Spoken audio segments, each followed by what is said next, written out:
Sally, welcome. We're so excited to celebrate World Kombucha Day with you, especially because your book, I think, was a resource for many people. So I would really love to hear, what was your first time meeting kombucha like?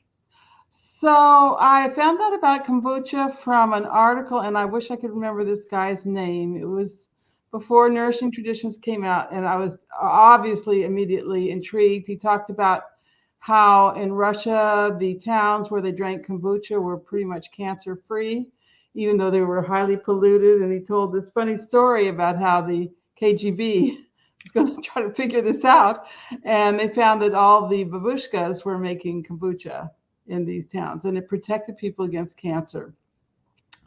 Oh, I can't remember his name. So I started making it. I met a gal, and I forget her name, who was selling the cultures.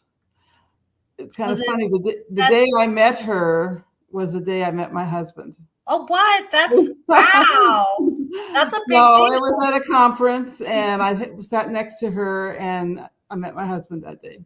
Wow. Anyway, so I got a culture, I started making it, and the rest is history. I put it in Nourishing Traditions, which I think brought the kombucha message to, we're almost up to 1 million books, so to a lot of people. And but I have to say, it really didn't become foolproof for me until I got your jug with the little heater thing around it. Oh, yeah, I'm so glad to hear that. Well, what's the timeline roughly then?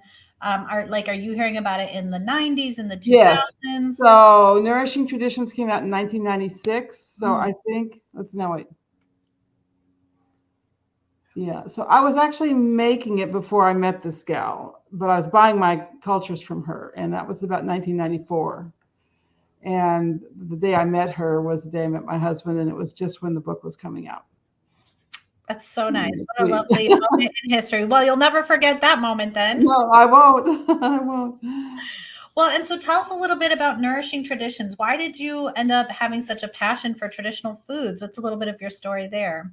Well, I read Dr. Price's book in 1974 and applied the principles to my own growing family. And I was able to reverse the narrowing of the face myself. My parents both had broad faces, naturally straight teeth. And my dad used to sit at the dinner table and say, I don't get it. How come your mom and I have perfect teeth and perfect eyesight? All you kids need braces and glasses. What's going on here? So he was asking the right question.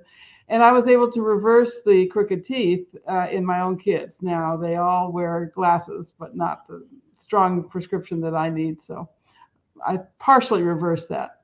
So I proved to myself that this works. And then I had this idea to write a cookbook that put Dr. Price's principles into practical form. And not just the things that he discovered about fats and organ meats and nutrient-dense foods, but also the other principles that we find in traditional diets, like how they prepared their grains. They all had fermented foods, no exceptions, the use of salt and so forth. So that started in 1990, and the first edition came out in 1996, and then I had a second edition that came out in 1999.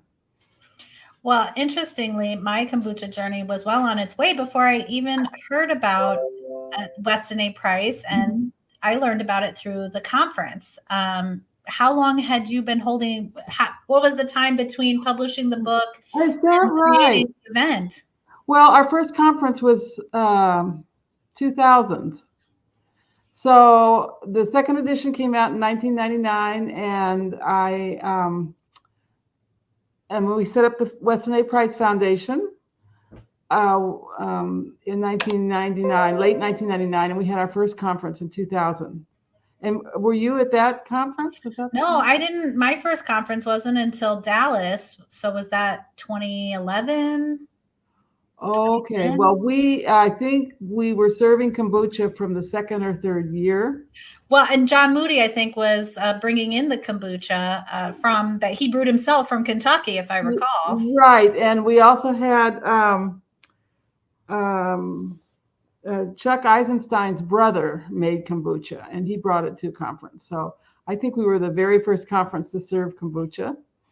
And now, of course, you can buy it in most supermarkets. It may not be the best kombucha, but it's there. And what I really love, and this is what you've done, Hannah, is encourage people to make kombucha commercially all over the country. I think the last time I talked to you, you said there were 150 kombucha makers, and I'm sure there's more now.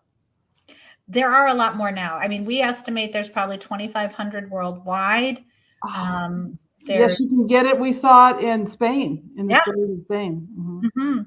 Spain, and then Brazil is the country with the most number of small producers outside of the US. And I think that's just part of their vast geography. And for whatever reason, kombucha really caught on in Brazil. So it's wonderful. It is. It's been great to see it take off in all these different places.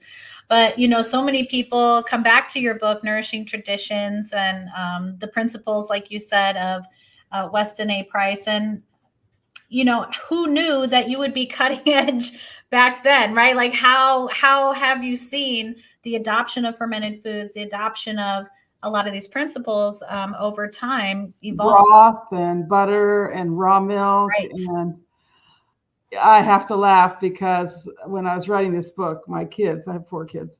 Oh, Mom's writing a book, and they were very tolerant, but kind of laughing behind my back. I showed them. So they never, now it's this big joke, that Mom's book is well known and influencing people and so forth. Yeah, it's really tremendous. And not only do you have the conference, you also have some other types of activism you engage in with the Farm to Consumer Legal Defense Fund. Share a little bit about that nonprofit. Well, that was set up because a board member who was a homeschooler said, I think we need something for farmers and raw milk producers like we have for homeschoolers. And I thought that was a brilliant idea, and it took us a while, but we finally got it set up. And it's very important for us to provide legal defense for the raw milk producers. Now, and by the way, we have a big case coming up, big hearing at the end of the month with Amos Miller. But what's happened with raw milk is similar to what's happened with kombucha. It's just exploded. The demand, there's not enough producers to meet the demand. We now have it available in almost all states. I think Hawaii, Nevada, and Rhode Island are the last we're working on, but so we'll get there soon. So it's been really gratifying to see that, and wonderful because our biggest problem today is the health of our children. And we're finally seeing the ravages of the standard American diet and sodas and ultra pasteurized milk and, fast food and industrial seed oils. And if we're going to have a future as a nation, as a world, we have to turn our backs on this. So this is happening not large scale, but one family at a time. And kombucha really has a big role to play here because we definitely need a soft drink. We need an alternative to alcoholic beverages and to soft drinks, commercial soft drinks. And kombucha is it, 1,000%. And this is why I say there's a kombucha for everyone, because I think, in a real food world context, there's a sort of purity test that everyone wants to take. Like mine is the most like a home brew. Well, there's a lot of challenges to selling a home brewed kombucha, as we ran into, and part of why we've been lobbying Congress to change some of our outdated laws with the Kombucha Act. And it's because— Oh, I did not know that. Well, we need to know this so we can send out action alerts. Yes, absolutely. Yeah. I'll, as trying to change anything in government, it takes so much time. So we've been doing this since 2016, and we're still in the process of, you have to do all the education and get the people on your side. And politics is such it's its own animal. Business. Exactly. But I say there's a kombucha for everyone, because even if you're coming to kombucha that has a lighter flavor profile, or maybe is a pasteurizer from concentrate product, the way that we've set up the code of practice for kombucha at Kombucha Brewers International, the code of practice is to enshrine, to protect that fermentation aspect. Because the last thing we want is for someone to just dilute some vinegar and go, look, it's kombucha, right? Yeah. So we want to make sure that it is a product of fermentation, that it is something that has a nutritional benefit. And so it can be called kombucha. Yeah. Exactly. And that's why we set up a code of practice, but it wasn't really intended for everybody to then like, yours is this, you know what I mean? It's like, we need more people drinking kombucha before we can have, soda type wars going on, if you will. Okay. Yeah. Yeah. So one of the things kombucha is so great for is alcoholics. It's just a wonderful alternative to alcohol. It's a mood lifter like alcohol, and it's good for you, and it's not really addictive, except it tastes good. So I think that's one of the great things that kombucha does.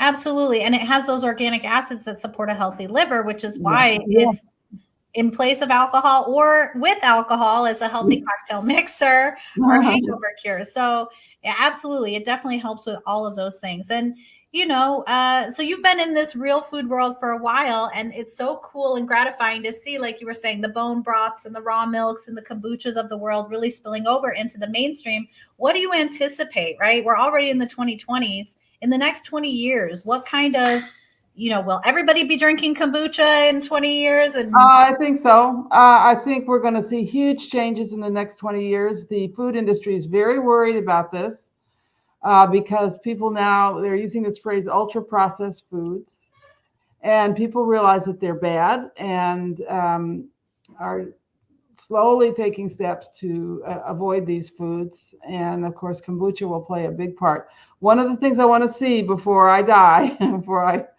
transition, is kombucha available at National Stadium, at the sports stadiums.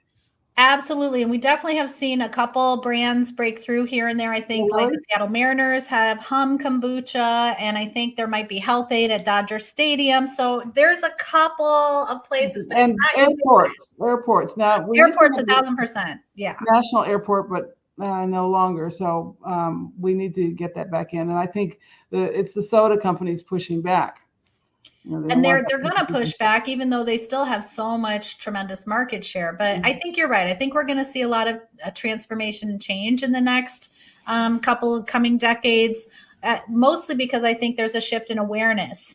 Like you were saying, people are recognizing that, the food supply is poisoned and a lot of it is toxic. And I've always said, poison in pretty packages, pimped by pretty people. And yes, right. Yes, pimped by pretty people. Very good. Yeah. There's exactly. There's no truth in advertising. There never is. But there's truth in experience. And I think that that's exactly what a kombucha or raw milk does, is you experience those physiological benefits when you put it in your mouth. Like as soon as you start consuming it, your body has refreshing. Exactly right. Well, so you're busy with the conference, you're busy with the foundation. Is there another book coming out? What else? Oh, yes. I'm working on another book. It's the secret, but I'm working on another book, and I write for the Epic Times now. I do a series of articles for them. And I'm here on our farm. We produce raw milk for dogs and cats. And raw cheese and natural pork and eggs and well, that's got to keep you busy. So you're running a whole farm while you're doing all I have a manager, but yeah, I do the books. I'm the bookkeeper. So yes, I am really busy, and I don't see how I'm ever going to retire. I don't know why you would want to be honest, when you love your work as much as I'm very grateful for having this work. And I will say, I think kombucha is one of the things that keeps me going. It's very energizing. It is energizing. So are you still brewing it at home? You meant you. So I have a kombucha camp brewer, but I wrote an article on my blog called Kombucha Like Fine Champagne. And I have pictures of how to do this. And I brew it for 30 days. So I do a batch in your jug, and then I bottle it after a week and let that sit for 2 more weeks before it's ready. It's about 3 weeks, not 30 days. Yum. But that, that long aging process, allows for more of those organic acids, Yes. more of the sugar. So it's a really healthy product. It's very sour. It's very sour. Yeah. You know, and that's how they drank it back in the 80s anyways. Yeah. You know what? I want to ask you, have you tested it for residual caffeine? Because I can't do caffeine. I can't do coffee, but it just makes me wired, but kombucha doesn't have that effect on me. Well, and so the caffeine is transformed in the fermentation process. So I guess on the, tree of life, humans are more closely related to yeast than bacteria, and the yeast are just as stimulated by the caffeine in the tea as human beings would be. And so it actually helps speed the fermentation process forward. And that means that it's reduced in the final product. And in fact, a lot of people find that the improved energy is really from the B vitamins in living form, as well as the improved digestion versus the caffeine. Now, obviously, you're going to have people who are sensitive on a micro scale, and for them, maybe the caffeine in kombucha is too much. But the vast majority of people I know, they can drink it any time of day without any issue. And this is where trust your gut comes into play. You just have to listen to your body. Yes, right.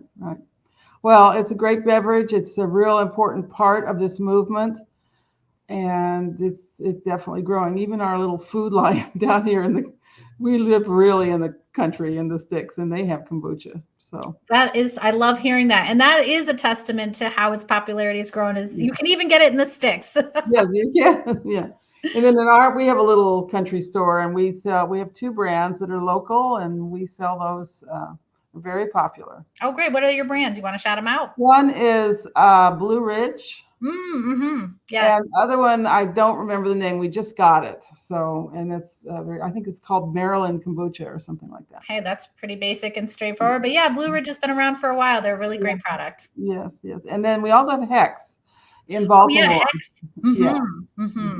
Yeah, they've got their whole superette where they do all kinds of ferments, right? Yeah, they're doing sauerkraut, all that good stuff.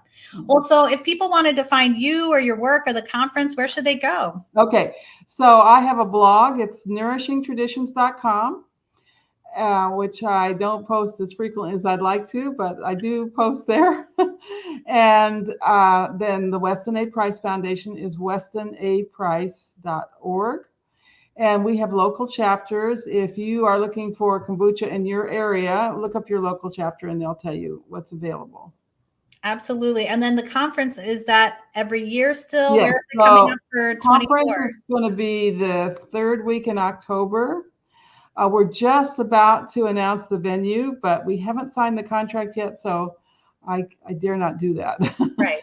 But it'll be out. Well, it'll be in a week or so. We'll have it on our website. But is it East Coast, West Coast, Midwest? I know you like to move it around. I can't tell you. Okay. We don't want to spoil the surprise, so people just have to follow to find out. And we always have kombucha at our conference. We often have people donate it. We have it on tap. And yeah, it's really fun. It's great. Yeah, I remember when I was very active in attending, making sure we always had a kombucha sponsor. And feel free to reach out anytime if you need help with that. We'd love to have you back. We really would love to have you back. Yeah. And I love speaking at the conference. So many great, wonderful people. And really, it was, in that 2010s, when I was just waking up to real foods, and many of my friends were too. There was a whole movement of us there, and it's just gratifying to see how it has grown and exploded. So many people are becoming aware of all these wonderful traditional foods. But thank you, Sally. Great atmosphere. Well, thank you so much for being here. Really loved having you. And thank you, Hannah. Thank you for all you do. It's wonderful. And keep us posted on the legislation. We definitely need standards for it to be called kombucha. It definitely needs to be brewed. Yes. Fermented. 1,000%. Well, thank you so much, Sally. It's been wonderful having you here, and we'll definitely come check it out. And someone's going to win a prize. They're going to win. Yes. My book, Nourishing Traditions. I have a copy. I'll sign it and send it to whomever wins your prize. Oh, wonderful. Thank you so much, Sally. We so appreciate you.